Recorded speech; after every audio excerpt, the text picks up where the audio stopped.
नमस्कार दोस्तों, आप सभी का स्वागत है हमारे YouTube channel BCS basic physics में। आज की इस वीडियो में हम कक्षा 12 जो NCERT की पाठ्य पुस्तक है उसके 13वें चैप्टर से एक टॉपिक लेकर चलेंगे। आज का जो हमारा टॉपिक है वो है न्यूट्रॉन। इस वीडियो में हम न्यूट्रॉन के बारे में महत्वपूर्ण जानकारियां लेने वाले हैं।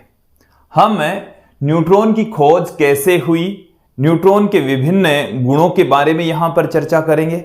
साथ में जो न्यूट्रॉन है उसके उपयोगों की चर्चा यहां पर करने वाले हैं।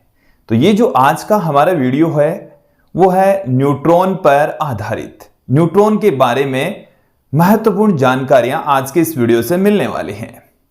हम 13वें चैप्टर में चल रहे हैं। 13वां जो हमारा चैप्टर है वो है नाभिक, और नाभिक के अंदर हम ये जानते हैं कि दो मूल कण पाए जाते हैं, प्रोटॉन तथा न्यूट्रॉन। आज हम जो मूल कण है, जो परमाणु का मूल कण है, नाभिक में पाए जाने वाला एक जो मूल कण है न्यूट्रॉन, उसके बारे में जानकारी लेने वाले हैं। विद्यार्थियों, यदि आप हमारे YouTube चैनल पर नए हैं तो चैनल को सब्सक्राइब कर लीजिए, साथ में बेल आइकन भी दबा दीजिए ताकि आपको आगे के वीडियोज की नोटिफिकेशन मिलती रहे। अब इस वीडियो को स्टार्ट करते हैं और सबसे पहले हम बात करते हैं कि न्यूट्रॉन की खोज कैसे हुई। विद्यार्थियों, न्यूट्रॉन की खोज 1932 में जेम्स चैडविक ने की थी, लेकिन जेम्स चैडविक से पहले भी विभिन्न साइंटिस्टों के सामने न्यूट्रॉन जैसे कण, न्यूट्रॉन की किरणें प्राप्त हुई। जैसे मैं बात करूं, जर्मनी के दो वैज्ञानिक थे, बेथे और बेकर। बेथे और बेकर ने भी बेरियम की एक प्लेट के ऊपर अल्फा कणों की बौछार करवाई, तो वहां से कुछ किरणों का उत्सर्जन हुआ, और वो जो किरणें थी वो उदासीन किरणें थी। वो विद्युत क्षेत्र तथा चुंबकीय क्षेत्र से विक्षेपित नहीं हो रही थी, उनमें आयनन की क्षमता भी बहुत कम थी। बेथे और बेकर ने उन किरणों को गामा किरणें मान लिया, क्योंकि गामा किरणें हैं वो विद्युत क्षेत्र और चुंबकीय क्षेत्र से विक्षेपित नहीं होती, उदासीन किरण होते हैं, उदासीन किरणें होती हैं, इसलिए उन्होंने उसको क्या माना, गामा किरणें मान लिया। बट एक्चुअल में वो गामा किरणें नहीं थी, न्यूट्रॉन की ही किरणें थी, न्यूट्रॉन के ही पार्टिकल्स थे। तो देखिए, मैं इसके जो खोज है उसके बारे में यहां पर हम चर्चा करते हैं। सर्वप्रथम हम बात करेंगे न्यूट्रॉन की खोज के बारे में। न्यूट्रॉन की खोज, तो देखिए दो साइंटिस्ट हैं, जर्मनी के हैं,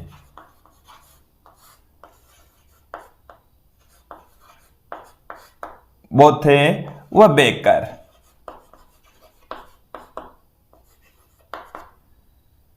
इन दोनों ने मिलकर क्या किया, एक बेरियम की शीट ली, बेरियम की पन्नी ली।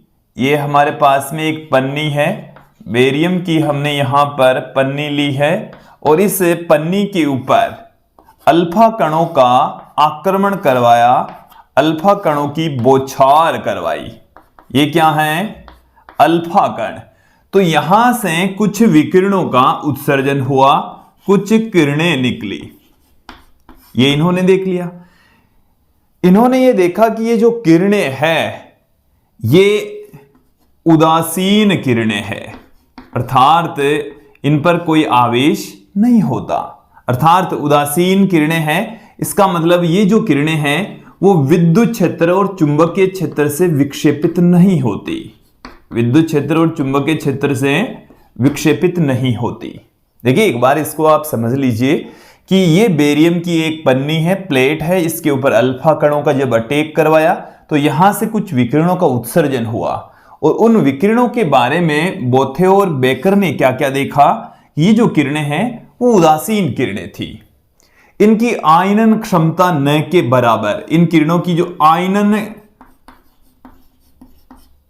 आयनन इनसे होता बहुत कम, आयनन बहुत कम होता है। ये इन्होंने देखा। इन्होंने ये समझा कि यदि ये उदासीन किरणें हैं, आयनन इनसे होता नहीं है, तो ये जो किरणें हैं इन्होंने गामा किरणें माना। इन्होंने क्या मान लिया, गामा किरणें मान लिया कि ये जो किरणें यहां से उत्सर्जित हुई वो गामा विकिरणें हैं, क्योंकि गामा जो किरणें होती है वो विद्युत उदासीन होती है, आयनन क्षमता भी होती है बट कम ही होती है, तो इनको उन्होंने गामा किरणें मानकर छोड़ दिया। देखो, हालांकि एक इनके पास में कंफ्यूजन की स्थिति थी कि इन्होंने ये देखा कि गामा किरणों की ऊर्जा और यहां से उत्सर्जित विकिरणों की ऊर्जा में डिफरेंस था, ऊर्जा में अंतर था, बहुत ज्यादा अंतर था। तो हालांकि एक संदिग्ध के घेरे में थी ये जो किरणें हैं यहां से उत्सर्जित होने वाली किरणें, कि ये गामा किरणें ही है क्या। तो यहां तक इन्होंने एक्सपेरिमेंट करके छोड़ दिया। फिर हम आगे चर्चा करते हैं। देखिए, मैडम क्यूरी और जूलियट क्यूरी दोनों ने इसी एक्सपेरिमेंट को आगे बढ़ाया। देखिए, फिर दो साइंटिस्ट आए, मैडम क्यूरी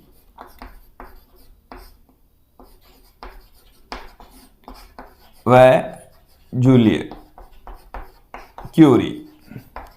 इन्होंने क्या किया कि ये जो विकिरणें उत्सर्जित हुई है इनको एक आयनन कोष्ठ में प्रवेश करवाया। देखिए, यही बातें यहां तक तो इन्होंने भी दोहराई, बेरियम की ही पन्नी ली, इनके ऊपर अल्फा कणों का अटैक करवाया और वही विकिरणें यहां पर भी उत्सर्जित हुई, कुछ कणों का उत्सर्जन हुआ। इन्होंने इस एक्सपेरिमेंट में क्या किया कि ये जो किरणें यहां से उत्सर्जित हुई इनको इन्होंने भेजा आयनन कोष्ठ में, कि आयनन कोष्ठ के अंदर इनको भेज दिया, आयनन कोष्ठ में, आयनन प्रकोष्ठ में इनको भेजा। आयनन कोष्ठ में इन्होंने जब भेजा तो ये देखा कि इन कणों की जो आयनन क्षमता है वो बहुत कम है, आयनन है वो बहुत कम करती है, ये देखा इन्होंने। क्लियर। और क्या देखा कि यदि इन किरणों के मार्ग में हम पैराफीन मोम रख दें, इनके मार्ग में क्या रख दिया जाए, पैराफीन मोम रख दिया जाए, पैराफीन मोम, तो उनका आयनन होता है। पैराफीन मोम का क्या होता है, आयनन होता है। तो देखिए, एक्चुअल में इन्होंने हाइड्रोजन की सीट भी रखकर देखी, पैराफीन मोम भी रखकर देखी, अलग अलग पदार्थ रखकर देखे, तो इन्होंने ये देखा कि यहां पर पैराफीन मोम का तो आयनन हो जाता है, जबकि आयनन कोष्ठ में भरी जो गैसें हैं उनका आयनन नहीं होता। तो ऐसा किस वजह से हो सकता है? तो इसका कारण इन्होंने ढूंढा कि ये जो विकिरणें हैं इनसे प्रोटॉन का, जब ये पैराफीन मोम पर आपतित होती है तो वहां से प्रोटॉन का निर्माण हो जाता है, प्रोटॉन का उत्सर्जन होता है और वो प्रोटॉन ही इनका आयनन कर देता है, जबकि एक्चुअल में ऐसा नहीं था। ये उदासीन किरणें न्यूट्रॉन की किरणें थी। कौन सी थी? न्यूट्रॉन की किरणें। जब 1932 में, अब आ गए हैं मेन जो खोज करता है, सन 1932 में जेम्स चैडविक,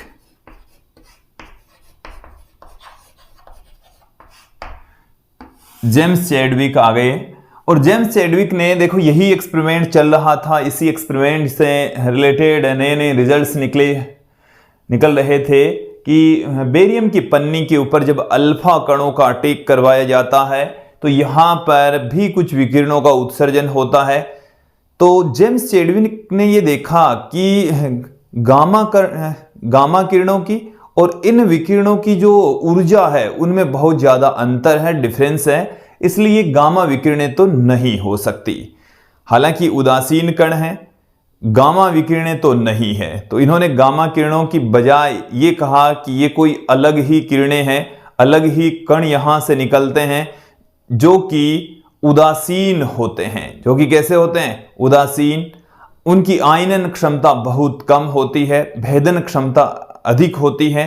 तो कुछ जो गामा किरणों में और इन विकिरणों के अंदर डिफरेंस देखा और इन्होंने इन विकिरणों को न्यूट्रॉन की किरणें कहा। क्या कहा? उदासीन किरणें हैं और उदासीन के हिसाब से इन्होंने इनको नाम क्या दे दिया? न्यूट्रॉन दे दिया। तो यहां से उत्सर्जित होने वाली कणों को नाम किसके द्वारा दिया गया? जेम्स चैडविक के द्वारा दिया गया। और 3 साल बाद में ही 1935 में विज्ञान के क्षेत्र में सर्वोत्तम जो पुरस्कार मिलता है, नोबेल पुरस्कार से इनको सम्मानित किया गया। नोबेल पुरस्कार से जेम्स चैडविक को न्यूट्रॉन की खोज के उपलक्ष्य में सम्मानित किया गया। क्लियर? एक्चुअल में हुआ क्या है कि जो बेरियम है द्रव्यमान संख्या 9, इनके ऊपर अल्फा कणों का अटैक करवाया गया। तो ये जो अल्फा कण है यहां से ये कार्बन में कन्वर्ट हो जाते हैं, साथ में एक उदासीन कण का उत्सर्जन होता है और इसी उदासीन कण को ही क्या कहा गया? उदासीन कण यहां पर बाहर निकला, इसी उदासीन कण को न्यूट्रॉन कहा गया। इसी उदासीन कण को क्या कहा गया? न्यूट्रॉन कहा गया। क्लियर? तो देखिए इस प्रकार से न्यूट्रॉन की खोज हुई विद्यार्थियों। अब हम बात करते हैं न्यूट्रॉन की कुछ प्रॉपर्टीज की, न्यूट्रॉन के कुछ गुणों की। तो हमने कुछ प्रॉपर्टीज आप लोगों के सामने रख भी दी है। कुछ प्रॉपर्टीज जब हम सिस्टमेटिक ढंग से देख लेते हैं।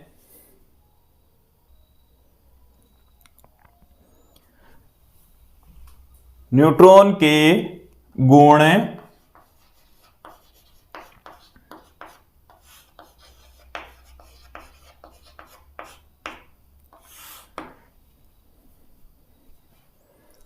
विद्यार्थियों, हमने यहां तक देख लिया है कि जो न्यूट्रॉन है वो एक उदासीन कण होता है। तो पहली इनकी प्रॉपर्टी यही है कि न्यूट्रॉन एक उदासीन कण है, और यदि उदासीन कण है तो वह है विद्युत क्षेत्र और चुंबकीय क्षेत्र से विक्षेपित नहीं होता।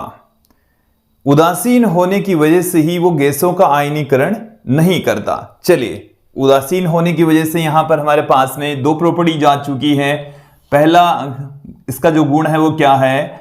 न्यूट्रॉन उदासीन कण होता है। न्यूट्रॉन उदासीन कण होता है। यदि न्यूट्रॉन उदासीन कण है तो क्या होगा? इस कारण ये विद्युत क्षेत्र व चुंबकीय क्षेत्र से विक्षेपित नहीं होता, से विक्षेपित नहीं होता है, विक्षेपित नहीं होता है। ये गैसों का आयनीकरण नहीं करते, गैसों का आयनीकरण नहीं करता। न्यूट्रॉन के द्वारा गैसों का आयनीकरण नहीं होता है। क्यों नहीं होता है? क्योंकि ये उदासीन है। यदि आवेशित कण होता तो ये गैसों को भी आयनित कर देता। चलिए अगली प्रॉपर्टी की ओर बढ़ते हैं। देखिए ये नाभिक में रहता है, ये नाभिक में रहता है, और नाभिक में रहता है तो इसकी जो प्रॉपर्टीज है वो नाभिक में रहने वाले प्रोटॉन के समान ही रहती हैं। अर्थात प्रोटॉन की भांति इसका द्रव्यमान भी प्रोटॉन के लगभग बराबर, इसका जो द्रव्यमान है वो कितना होता है? 1.675 इंटू 10⁻⁻27 किलोग्राम। इसे हम 1.00866 एटॉमिक मास यूनिट भी कह सकते हैं। अगली प्रॉपर्टी आप देखेंगे कि न्यूट्रॉन है, इसकी चक्रण क्वांटम संख्या, चक्रण क्वांटम संख्या इसकी 1/2 होती है। इसका चक्रण कोणीय संवेग, चक्रण कोणीय संवेग जो कि 1/2 इंटू h/2π के रूप में होता है। चक्रण कोणीय संवेग 12 h/2π होगा। इसके साथ में कुछ प्रॉपर्टीज आप और देख लीजिए यहां से कि इनकी जो अर्ध आयु है इसकी वो 12 मिनट होती है, और जो माध्य आयु होती है वो लगभग 17 मिनट होती है। माध्य आयु इसकी कितनी होगी? 17 मिनट होगी। अर्ध आयु इसकी 12 मिनट ही होती है। क्लियर? देखिए न्यूट्रॉन नाभिक में स्थायी होता है। न्यूट्रॉन नाभिक में तो स्थायी कण है, नाभिक में स्थायी व नाभिक से बाहर, नाभिक से बाहर अस्थायी होता है, अस्थायी होता है। क्लियर? तो ये कुछ प्रॉपर्टीज हमने न्यूट्रॉन से रिलेटेड कुछ प्रॉपर्टीज आपके सामने रखी है। क्लियर? अब हम बात करते हैं यहां पर न्यूट्रॉन के उपयोग की। न्यूट्रॉन का क्या यूज हो सकता है? न्यूट्रॉन के उपयोग, देखिए पहला जो इसका उपयोग है रेडियो एक्टिव नाभिकों के निर्माण में, रेडियो एक्टिव नाभिकों के निर्माण में न्यूट्रॉन का